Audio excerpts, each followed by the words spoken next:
오늘 수업은 반존재, 반의지, 반인식,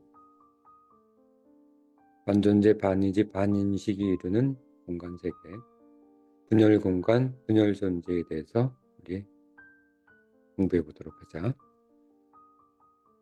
정신이 분열된 상태.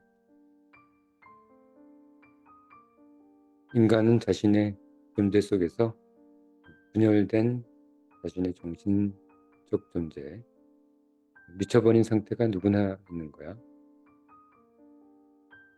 그것이 드러날 때 이제 정신적 문제를 일으키겠지만 모든 사람이 분열 공간, 정신 분열 공간, 미친 거지. 누구나 미친 상태가 자신의 존재 안에 존재 속에 항상 존재한다.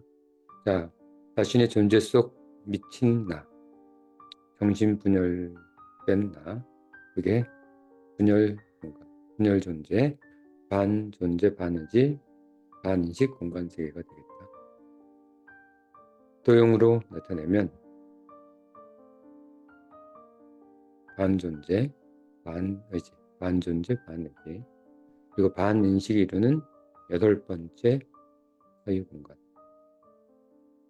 전체적인 우리 통합사유 철학에선 29번째 마지막 사유공간이 되겠다. 이 분열 공간을 정의하면 실체를 가지지 않으며 실체가 없어. 반존재, 의지되지 않으면서 반의지, 또한 인식되지도 않는 영역, 반인식, 이런 영역들이 구성하는 공간이 제8 사유 공간이 되겠다. 이 공간은 인간의 총체적 분열의 세계를 구성한다. 그래서 정신의 분열은 자신이 추구하는 것을 정확히 인식하지도 의지하지도 존재화하지도 않는 상태를 말한다. 이게 정신 분열 상태가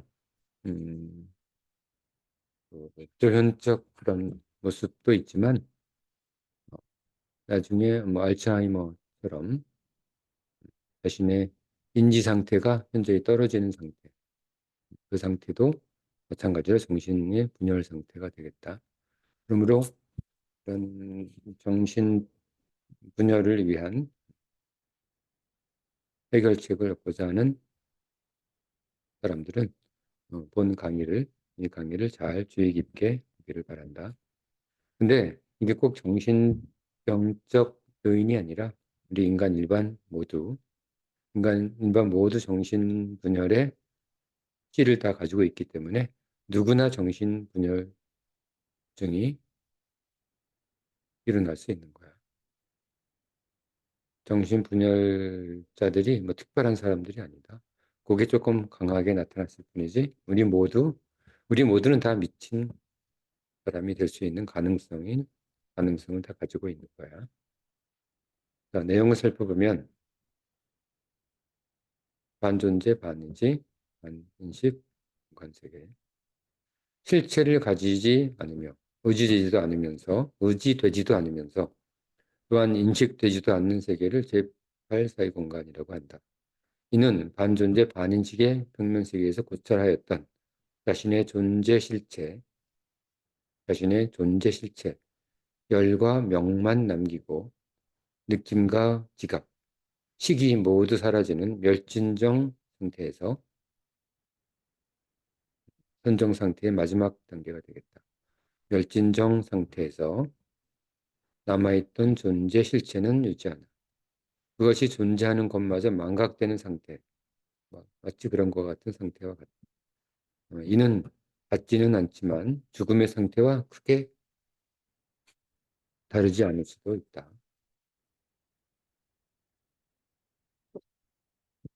인식되지도 않고 의지되지도 않고 존재가 자각되지도 않으니까 죽음의 상태와 크게 다르지 않을 수 있다. 제8 사유 공간은 인간의 총체적 분열 세계를 구성하기도 한다. 정신 분열은 자신이 추구하는 바를 인식하지도 의지하지도 존재화시키지도 않는 상태이다. 정신분열의 정확한 정의가 되겠다.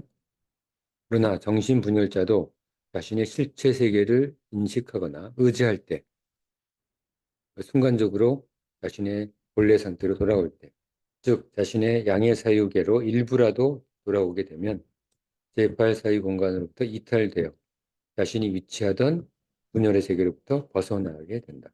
항상 제8 사유 공간에 있으면 그대로 정신병자로 있을 텐데 잠시나마 그 음의 세계에서 세 개의 음의 세계지, 세 개의 음의 세계에서 잠시라도 벗어나면 우리는 분열의 세계로부터 벗어날 수가 있는 거다. 분열증의 해소법이 되겠지.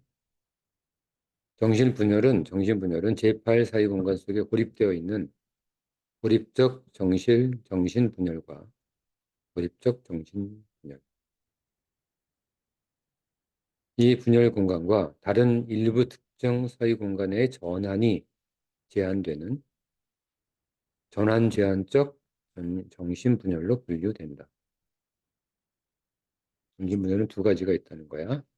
완전히 제8 사이공간에 탁 고립되어 있는 정신분열과 제8 사이공간과 다른 특정 사이공간의 전환이 제한되는 전환 제한적 정신분열. 어떤 특정 영역으로만 가지 못하는 그런 정신분열이다. 뭔가 거기에 억압돼서 그쪽 부분이 자극되면 정신분열을 일으키는 그런 상황이 되겠다. 두 정신분열 모두 인간 일반 본질적인 자유로운 사이공간 이동 능력을 정지한 상태. 그러므로 정신분열의 치유는 자유로운 사이공간 이동 본질이 회복될 때 가능하다. 고립적 정신분열은 분열 공간을 제외한 모든 사이 공간으로의 지속적 억압을 근원으로 하며 나머지 7개 공간에서부터 계속 억압을 받는 거야. 전환 제한적 정신분열은 특정한 사이 공간으로부터의 억압을 근원으로 한다. 전환 제한적 정신분열은 분열 공간으로부터 특정한 사이 공간으로 전환하려는 경우에만 발생한다. 조금 도형을 보면서 얘기하면 이게 분열 공간인데 고립적 정신분열은 나머지 7개 공간으로 전환이 불가능한 고립된 상태고 전환 제한적 정신분열은 예를 들면 의지, 존재, 인식, 제1 사이 공간으로의 전환만 억압되는 거야. 나머지 반존재, 반의지, 반인식이 일부 포함된 공간으로는 갈 수 있는 상태. 하지만 존재, 의지, 인식이 포함된 공간으로는 갈 수 없는 그런 상태를 전환 제한적 정신분열 상태라고 한다. 예를 들면 한 군데가 아니라 나머지 7개의 공간 중에서 하나 정도만 갈 수 있고 예를 들면 존재, 반의지, 반인식 제7 사이 공간으로만 이동이 가능하고 나머지 6개 사이 공간으로의 이동은 불가능한 그런 상태도 전환적 정신분열이라고 할 수 있다. 전환 제한적 정신분열이라고 할 수 있다. 정신분석은 사유 전환의 억압 요소를 발견하여 그것을 제거하려는 모든 분석 작업을 수행해야 한다. 모든 사유 공간은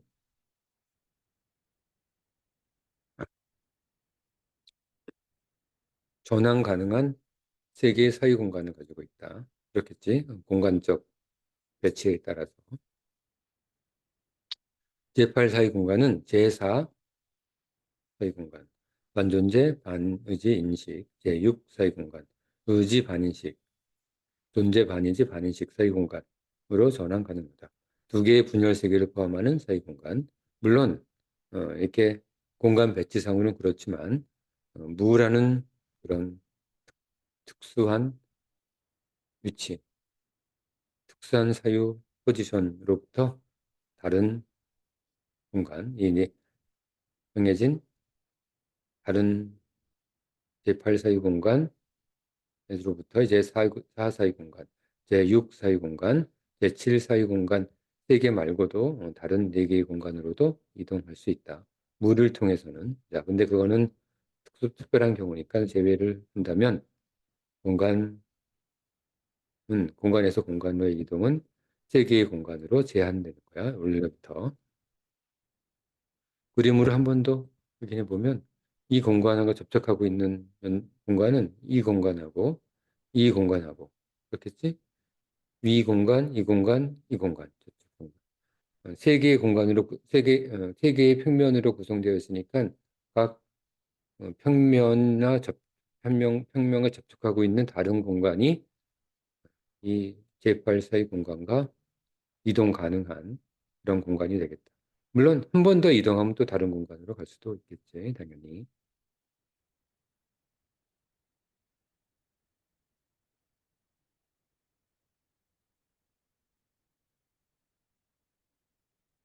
자, 정신 분석은 그래서 두 개의 분열 공간을 포함하는 사이 공간으로 전환 가능하다.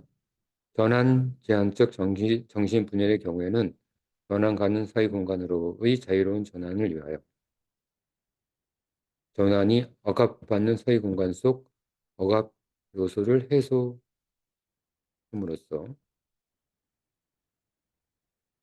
분열 공간으로부터의 자유로운 전환을 회복시킬 수 있다. 예를 들어서 제6 사이 공간, 존재, 의지, 반응식 공간이 억압 전환 평면으로 분석되었다면 즉 제8 사이 공간 속 극단적 의지 분열에 의해서 의지를 포함하는 공간 세계로의 전환이 억압된 것이다. 의지가 분열돼서 의지를 포함하는 공간으로 전환이 억압된 거야. 우리는 전환 제한적 정신 분열을 겪는 자에게 의지를 사유하도록 순간적 그리고 반복적 자극을 줌으로써 정신 분열의 극복과 자유로운 사유 전환을 성취할 수 제7 및 제3이 제7 사이 공간으로부터의 억압 또한 동일한 과정을 통해 자유로운 사유 전환이 억압받는 상태이며 이에 극복을 위해서는 존재 인식 사유에 대한 순간적 그리고 반복적 자극을 주는 유사한 과정을 필요로 한다. 자, 분열로부터 벗어나는 방법이 되겠다. 반면 고립적 정신분열은 위에 제4, 제6, 제7 사이 공간으로의 전환이 모두 억압된 상태이며 이의 극복은 예측되는 바와 같이 물을 통한 방법 등 오랜 노력과 시간이 필요로 할 것이다. 의지 인식 또는 존재의 사유세계를 어느 하나라도 포함하는 제1 사유 공간으로부터 제1 사유 공간, 제7 사유 공간까지의 분열 현상은 자신의 의지, 인식, 존재를 포함하는 선형적 사유 요소에 의해 어느 정도 자기 방어된다. 그러니까 다시 도형으로 가보면 이 8 사이 공간만 존재, 의지, 인식이 모두 반존재, 반의지, 반인식이 되었지.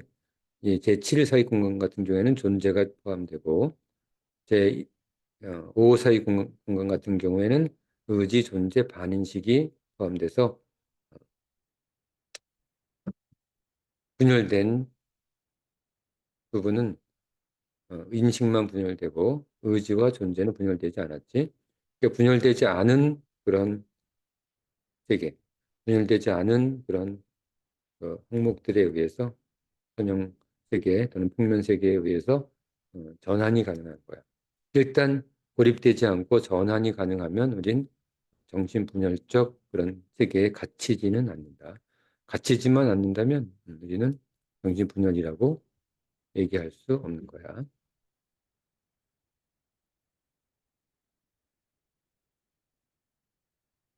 자, 이게 그 말이다. 의지, 인식 또는 존재의 사유세계를 어느 하나라도 포함하는 제1 사이공간으로부터 제7 사이공간까지 분열 현상은 자신의 의지 또는 인식 또는 존재를 포함한 성향적 사유 요소에 의해 어느 정도 자기 방어가 가능하다. 정지 분열로부터 어느 정도 전환이 가능하다는 얘기지. 이와 같은 분열의 자기 방어는 우리 삶을 스스로 제어 가능한 사유 세계화하는 기본 요건으로서 작용한다. 분열의 자기 방어를 통해서 우리 삶을 스스로 제어 가능하지 못하면 이제 정신분열증이 심해지는 거겠지. 그러나 제8 사이공간은 이와 같은 분열의 자기 방어를 위한 사유 요소를 스스로 보유하지 못한다. 그러므로 이 공간에 갇혔을 경우, 제8 사이공간에 갇혔을 경우 혼자 힘으로 쉽게 벗어나지 못할 수도. 자, 근데 다시 한번 얘기하지만 이 제8 사이공간, 분열 공간은 여러분들 모두가 가지고 있는 공간이야. 자기 자신도 어느 순간 잠깐 정신을 놓으면 제8 사이 공간에 칠 수도 있다. 그래서 항상 조심해야 되는 그런 사이 공간이 되겠다. 자신의 존재 속에 이렇게 자신이 한번 갇히면 빠져나오기 어려운 그런 공간이 있음을 스스로 인식해야 된다. 반존재, 반인식, 반의지, 반인식. 제8 사이 공간은 꿈의 근원 세계이다. 꿈의 근원. 꿈이 나타나는 그런 억압 세계 그런 것이 아니라 그야말로 꿈의 근원 세계다.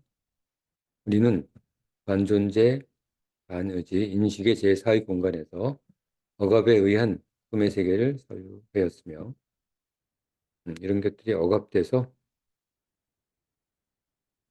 꿈으로서 나타나는 거지. 이는 곧 기술될 인식적 꿈의 세계를 의미한다.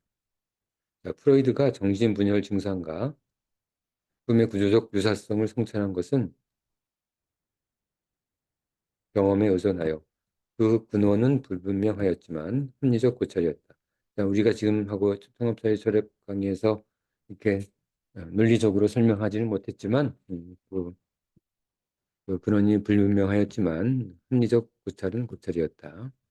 자, 꿈의 세계는 제8 사유공간의 제4, 6, 7 사유공간으로의 억압된 사유전환이 표출되는 과정이다.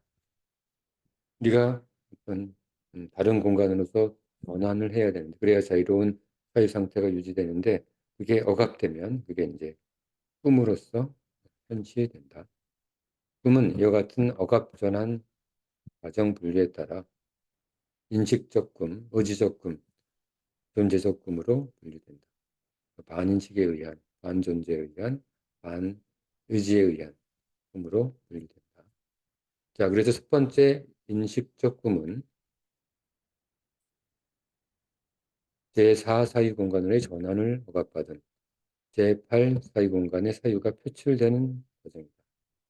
인식적 꿈은 제4 사유공간으로의 전환을 억압받았다. 자, 제4 사유공간, 이게 제8 사유공간이고 이 제8 사유공간 위에 있는 반존재, 반의지, 인식, 반존재, 반의지, 인식이 이루는 저 위쪽에 있는 이 공간이 제4의 공간, 제4 사유 공간이야. 그래서 제8 사유 공간에서 위로 올라가는 반인식이 인식화되는 것이 억압될 때 나타나는 것이 인식적 꿈이 되겠다. 자, 다시 본문으로 넘어가서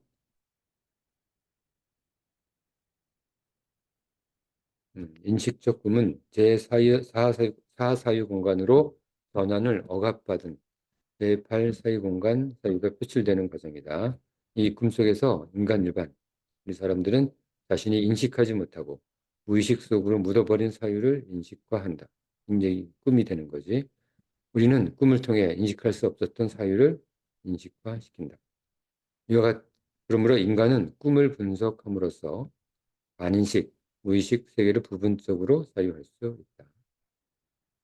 그래서 우리는 이를 배시적 꿈이라고 규정한다. 두 번째, 의지적 꿈은 제6 사이 공간으로의 전환을 억압받은 제8 사이 공간의 사유가 표출되는 과정이다. 자, 이것도 잠깐 도형으로 보자. 제6 사이 공간으로의 억압. 제6 사이 공간으로의 억압은 이 8 사이 공간이 이 공간이고 반존재 반인지 반인식이고 제6 사이 공간은 반존재 반인식 의지가 이루는 저쪽 이거의 저쪽 방향 반대 방향 정의 방향 쪽 공간이 제6 사이 공간이다. 그러니까 반의지가 의지화되지 못해서 생기는 금 그게 의지적 금이 되겠다. 자, 본문으로 다시 돌아가서 자, 의지적 금은 제6 사이 공간으로의 전환을 억압받은 제8 사이 공간 사이가 표출되는 과정이다. 꿈속에서 인간은 자신의 자신이 의지에 세계화할 수 없었던 사유를 가능적 의지로 세계화시킨다. 우리가 할 수 없는 걸 하게끔 만드는 거야. 억압돼서 못하고 있던 거를 하는 거지. 자기 욕구, 욕망을 포함해서. 이 꿈은 우리 꿈의 대부분을 차지하며, 그래서 의지적 꿈은 우리 대부분을 차지한다. 의지, 반의지에 대한 일정 사유 영역을 가진 인간에게 광범위하게 나타난다. 이를 바라는 소원적 꿈이라고 우리는 규정한다. 세 번째 마지막 존재적 꿈은 제7 사이 공간으로의 전환을 억압받은 반존재, 반의지, 반인식, 제8 사이 공간 사유가 표출되는 과정이다. 이것도 마찬가지로 도형은 이번에는 생략할게. 제7 사이 공간으로의 전환이 억압되는 거야. 이때는 반존재가 존재로 반존재의 존재로의 이 전환이 억압되겠지. 인간은 이 꿈속에서 자신이 존재시킬 수 없었던 사유를 존재시킨다. 반존재를 존재화시킨다. 즉, 공허연, 공은 현재의 있지 않은 상태, 허는 과거에 있었으나 지금은 있지 않는 상태. 너는 미래에 있을 것으로 대비하고 그러므로 현재에 있지 않은 상태를 연이라고 한다. 현재에 있지 않는 상태, 과거에 있고 현재에 있지 않는 상태, 미래에 있고 현재에 있지 않는 상태가 공허연이다. 자, 공허연의 반존재 사유 세계로부터 존재 세계로의 전환을 통해 경험된다. 그래서 이를 현시적 꿈이라고 우리는 규정한다. 우리는 잠시 동안 꿈에서 위의 모든 형태의 꿈을 복합적으로 잠시 동안의 꿈, 잠시 10분 동안 꿈을 꾸어도 세 가지가 다 한꺼번에 나타나는 거야. 꿈을 통하여 제8 사이 공간의 분열로부터 각 사이 공간으로의 전환을 취한다. 꿈을 통해서 우리는 정신분열 상태에서부터 벗어나게 되는 거야. 우리 정신분열적 대안에 대한 해법을 제시하고 있다. 꿈은 인간의 고립적 정신분열과 전환 제한적 정신분열 상태를 암시한다. 거기로부터 벗어나는 방법도 암시하고 있다. 제8 사이 공간은 인간의 근원적 창조 세계이다. 또한 근원적 창조 세계가 제8 사이 공간이다. 인간 일반 사람들의 근원을 할 수 없는 창조력, 이것들은 미지의 심연, 분열 세계로부터의 원래 빙산의 밑에 부분처럼 엄청난 우리가 알 수 없는 심연의 분열 세계를 가지고 있지 엄청난 공간을 가지고 있다. 우리가 그 제8 사이 공간을 가지고 있음으로써 우리는 창조적이 될 수도 있는 거야. 자, 그래서 창조력은 미지의 심연, 분열 세계로부터의 표출된 것이다. 창조적 예술, 문화, 과학, 철학 세계를 구성하기 위해서는 분열의 세계가 그 근원으로 이 분열 세계가 그래서 꼭 나쁜 것만은 거기서 벗어날 수만 있다면 순간적으로 분열의 세계, 분열 존재, 분열 공간으로 들어가서 우리는 창조적 예술문화 과학 철학을 볼 수도 있다. 즉 존재되지도 인식되지도 의지되지도 않았던 사유가 이런 것들이 우리의 창조적 사유가 지금까지 몰랐던 사유가 인식, 의지, 존재의 제1사유 공간화되는 과정이 창조의 비밀이다. 창조의 비밀이 무엇인지 알겠지? 이런 사유전환, 자유정신 없이는 창조적 인간은 탄생되지 않는다. 그러므로 우리가 각 사유 공간을 자유롭게 이동할 수 있는 그런 힘이 없으면, 그런 자유정신이 없으면 우리는 창조적 인간으로 탄생할 수 없다. 제8 사유 공간은 미지의 분열 세계이다. 마이너스 2, 마이너스 2, 마이너스 2 공간 좌표에서 4세기 인도 철학자 바스반두 세친보살 바스반두는 이렇게 얘기했다. 주체와 대상의 분별 재건, 나와 당신의 부분의 재건은 대상이 근원 없는 마음일 뿐임을 자각함을 대상이 뭐라고?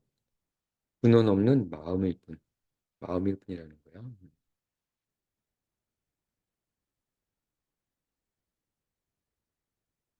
자, 원영님의 생각과 경험과 비슷하지? 대상이 근원 없는 마음일 뿐임을 자각함을 통해서 주체와 대상의 분별 제거는 대상이 근원 없는 마음일 뿐임을 자각함을 통해서이다 라고 말하면서 우리의 아무것도 없는 사유공간 세계, 아무것도 없는 사유공간 세계, 제8 사유공간을 말한다. 통합사유 철학에서는 바스반두의 아무것도 없는 사유공간 세계는 제8 사유공간을 말하는 거야. 그 제8 사유공간, 아무것도 없는 사유공간 세계의 진리, 발견, 분리한 역할을 간파했다. 자, 바스반두는 그렇고, 그 다음에 마이너스 1, 마이너스 1, 마이너스 1, 약한 제8 사유공간이지. 공간성, 벨구성은 알 수 없는 직관은 창조적이고 자유지적이다 라고 말하고 있다. 알 수 없는 직관을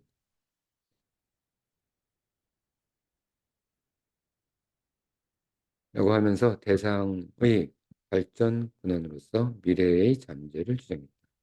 미래의 잠재.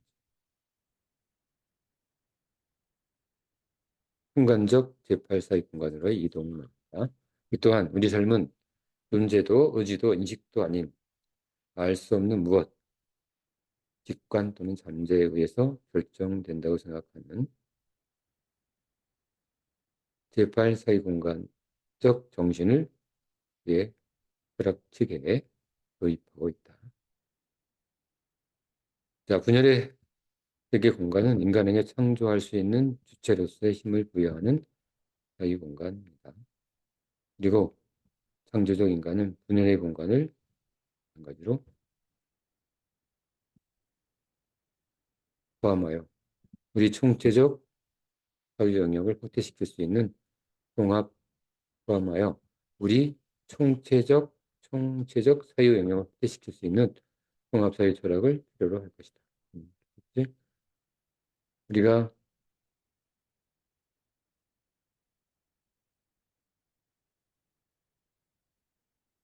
이렇게 창조적 인간이 되려면은 분연의 공간도 포함해서 제8의 공간도 포함해서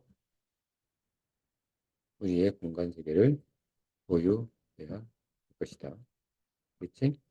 자, 아까 잠깐 얘기했던 베르그성은 직관의 방식이 지성의 방식보다 더 창조적이고 자유의지적이다. 직관은 반의지, 반인식, 반존재의 영역이다. 그리고 바스반두는 세침보살 바스반두는 대상은 아무것도 아닌 깊은 마음일 뿐임을 자각하면 주체와 대상을 분별하는 의지를 제고할 수 있다. 이걸 유식학이라고 한다. 유식. 세침보살 바스반두. 자, 이 정도는 기억해 두도록 하자. 세침의 유식학 바스반두.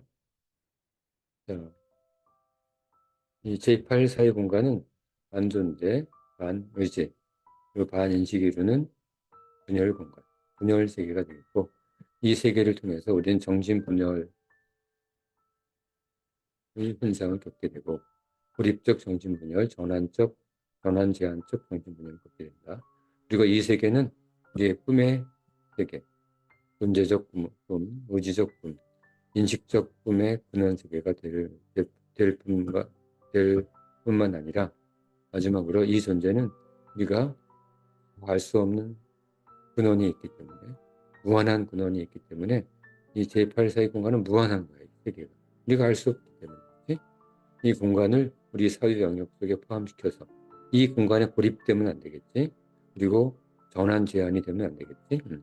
전환 제한되지 않고 고립되지 않고 자유롭게 분열 공간으로 갔다가 분열 공간으로 빠져나올 수 있는 능력이 있다면 우리는 창조적 사고랑 창조적 인간으로 다시 태어나게 될 것이다. 자, 알겠지? 자, 오늘 수업은 반존재, 의지, 반의지, 반인식이 이루는 제8 사이 공간, 분열 공간, 분열 존재에 대해서 공부했다. 자, 이것으로 우리는 29가지 사유 공간, 사유 세계에 대해서 모두 공부하게 됩니다. 이거의 구체적인 우리 삶에서의 구체적인 예라든지 구체적인 경험 이런 것들과 함께 좀 더 쉽게 이 사이 공간에 대한 해설은 다음 기회에 다음 책에서 공부해 보도록 하고 오늘 수업은 통합사회 철학 수업은 이렇게 29개 공간으로 마무리 짓도록 하자. 이 마무리 짓고 나서 이제 후기하고 서론이 있어. 후기와 서론은 다음번 강의에 선생님이 간단하게 후기와 서론을 강의할 테니까 마무리한다는 느낌으로 후기와 서론을 들어보도록 하자. 자, 오늘 수업은 여기까지.